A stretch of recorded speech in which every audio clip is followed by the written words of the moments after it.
Face à la crise économique et à l'absence du programme avec le FMI, le ministre d'État Al-Aminou Lo est intervenu pour défendre le plan de redressement économique et social du Sénégal et sa complémentarité avec l'agenda Sénégal 2050.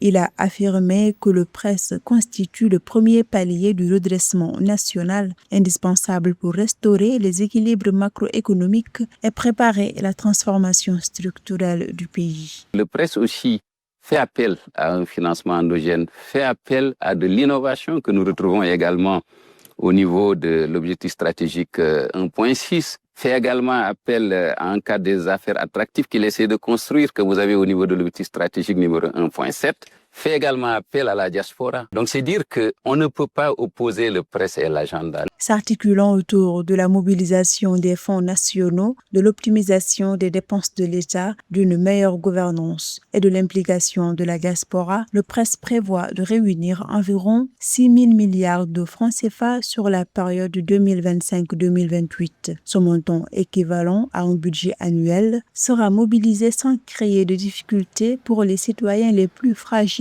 estime le pouvoir sénégalais. Programme ou pas programme, comme vous le savez, la vision Sénégal 2050, c'est un Sénégal souverain, juste et prospère, ancré dans des valeurs. Mais la souveraineté, c'est d'abord pouvoir vous-même financer votre développement. Nous avons un taux de pression fiscale qui est aux alentours de 20% rapporté au PIB.